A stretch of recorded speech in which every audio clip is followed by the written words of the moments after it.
اعوذ باللہ السمیع العلیم من الشیطان الرجیم بسم اللہ الرحمن الرحیم الحمد للہ والصلاة والسلام علی محمد رسول اللہ اللہم صل علی محمد وآل محمد وعجل فرجهم وعلى آلہ آل اللہ لا سیما بقیت اللہ واللعنة الدائمة الأبدية على أعدائهم أعداء الله من يوم عداوتهم إلى لقاء الله أما بعد قال امیر المؤمنین علیہ السلام بسم اللہ الرحمن الرحیم اللہ اللہ فی القرآن فلا یسبقکم الی العمل به احد غیرکم۔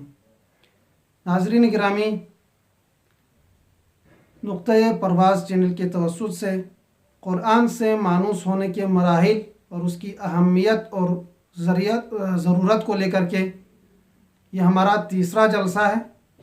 تو قرآن سے مانوس ہونے کے مراحل میں سے پہلا مرحلہ قراءت اور تلاوت کا مرحلہ تھا، اور دوسرا مرحلہ تدبر اور غور و فکر کرنے کا مرحلہ تھا قرآن کے بارے میں، اور اب تیسرا مرحلہ مرحلہ عمل ہے۔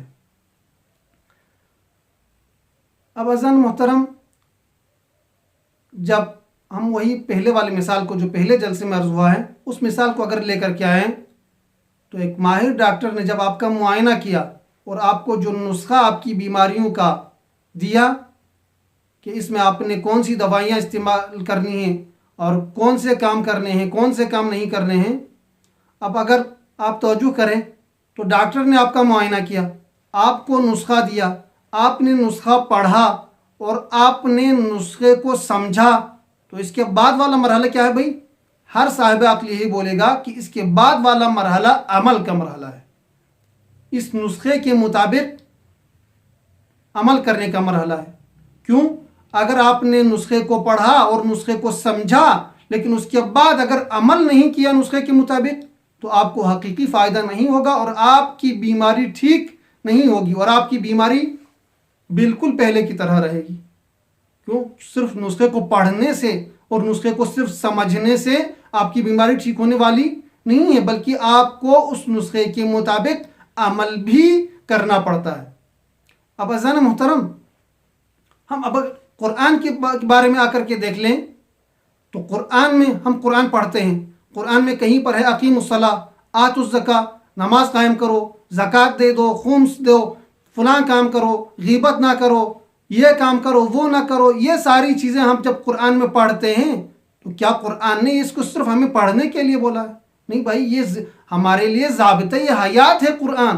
قرآن آپ کی اور میری زندگی سنوارنے کے لیے آیا ہے، ابتدا سے لے کر کے آخر تک، ولادت سے لے کر کے وفات تک، کائنات کی ابتدا سے لے کر کے قیامت تک کے لیے سارے انسانوں کو ضابطۂ حیات اور قانون اور زندگی کے اصول دینے آئے ہیں قرآن۔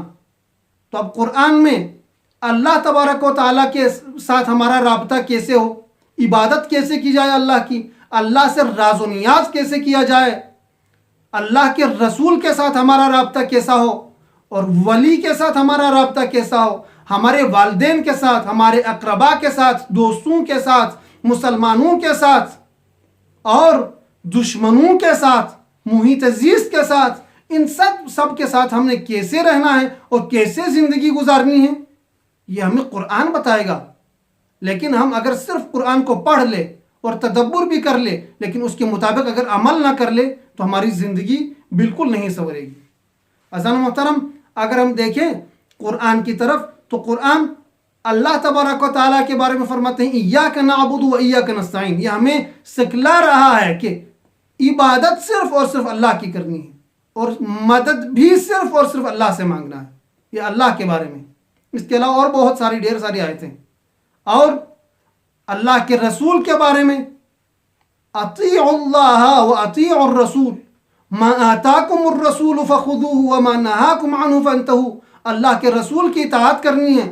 اللہ کے رسول جو آپ کو کرنے کا حکم دے گا آپ نے ان کا سارے کاموں کو بدون چون و چرا آپ نے کرنا ہے، اور جن کاموں سے رسول روکے ان سے رک کے رہنا ہے۔ یہ رسول کے بارے میں۔ اولی الامر اور اماموں کے بارے میں بھی وَأَطِيعُوا اللَّهَ وَأَطِيعُوا الرَّسُولَ وَأُولِي الْأَمْرِ مِنْكُمْ، اللہ کے بارے میں ان کی بھی اطاعت کرنی ہے. ماں باپ کے بارے میں ولا تقل لہما اف، ماں باپ کے ساتھ احسان کرنا ہے، ان کے لیے اف تک نہ کہنا ہے، معمولی بھی انہیں اذیت نہیں کرنی ہے. مسلمانوں کے بارے میں، انسانوں کے بارے میں تواضع سے پیش آنا ہے. یہ ساری ضابطۂ حیات، یہ سارے قوانین قرآن ہمیں بتا رہا ہے. تو اب ہم قرآن کو پڑھ لیں اور قرآن میں تدبر کر لیں، لیکن مرحلے عمل میں ہماری زندگی پہلے کی طرح رہے، قرآن کے مطابق ہم زندگی نہ گزاریں. تو قرآن کی تلاوت اور قرآن میں تدبر کرنے کا ہمیں حقیقی جو فائدہ ہے، جو ہماری زندگی کو سنوارنا اور بنانا ہے، وہ ہمیں حاصل نہیں ہوگا. اور عزیزان محترم، امیر المؤمنین علیہ افضل التحیۃ والسلام ارشاد فرماتے ہیں، اللہ اللہ فی القرآن، یہ امیر المؤمنین کی وصیت میں سے امیر المؤمنین علیہ افضل التحیۃ والسلام اپنی زندگی کے آخری مرحلے میں آ کر کے وصیت کرتے ہوئے فرماتے ہیں کہ تمہیں میں ہوشیار رہنے کی حکم کرتا ہوں کہ تم متوجہ رہیں فی القرآن، قرآن کے بارے میں. فلا يسبقكم الى العمل به احد غیرکم، قرآن پر عمل کرنے میں تم سے سبقت کوئی نہ لے جائے.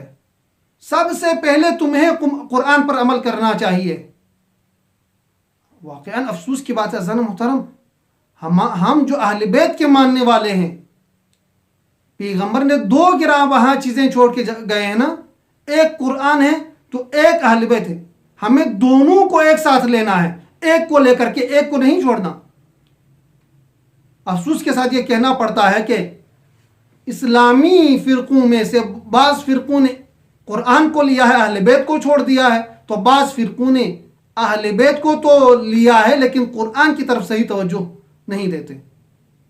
ہم جب اہل بیت کے ماننے والے ہیں اور اہل بیت کی زندگی کا مطالعہ کریں تو وہ قرآن مجسم ہے، قرآن ناطق ہے، ان کی پوری زندگی قرآن کے ساتھ ہے.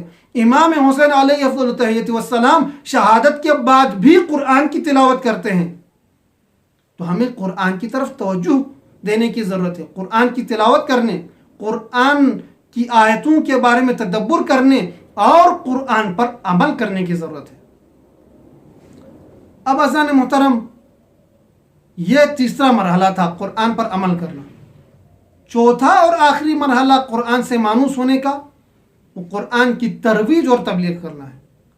اب جب آپ نے ایک ماہر ڈاکٹر سے اپنی تمام بیماریوں کا نسخہ لیا، اس کے مطابق عمل کیا اور آپ کی ساری بیماریاں ٹھیک ہو گئی، اس کے بعد آپ کی ذمہ داری، اخلاقی ذمہ داری یہ ہے کہ اگر آپ اپنے جیسا کسی دوسرے مریض کو اگر دیکھیں اور وہ علاج کی فکر میں ہو اور اس کو اچھا ڈاکٹر نہیں مل رہا ہو، تو آپ نے اس کو رہنمائی کرنی ہے، آپ نے اس کو ہدایت کرنی ہے اس ڈاکٹر کی طرف اور اس نسخے کی طرف کہ یہ بہت جامع نسخہ ہے، یہ ڈاکٹر بہت ماہر ڈاکٹر ہے، اس کے پاس رجوع کریں، اس کے اقوال پر اور اس کی باتوں پر عمل کریں.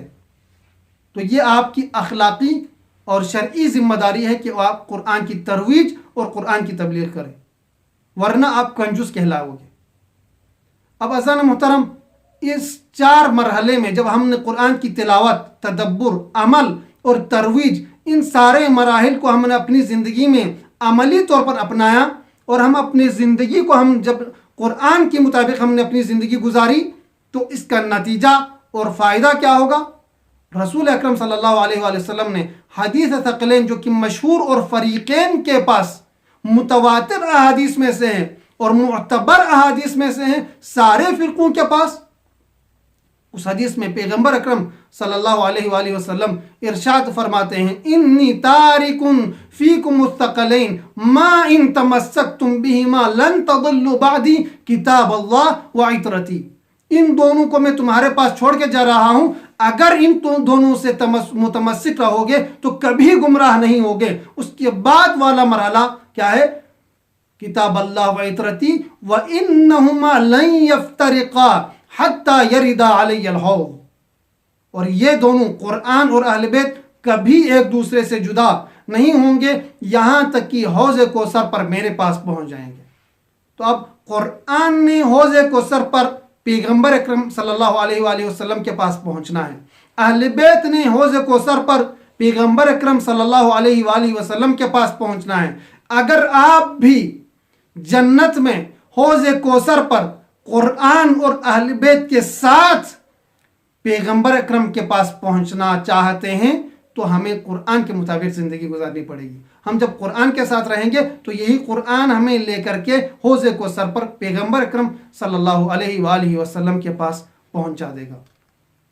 دعا کرتا ہوں پروردگار عالم بحق محمد و آل محمد ہم سب کو قرآن کے ساتھ مانوس ہونے، قرآن کی تلاوت اور قراءت کرنے، اور قرآن میں تدبر اور تفکر کرنے، قرآن پر عمل کرنے اور قرآن کی ترویج اور تبلیغ کرنے کی توفیق عطا فرمائے. بحق محمد و اہل بیتہ الطیبین الطاہرین، وآخر دعوانا ان الحمد للہ رب العالمین.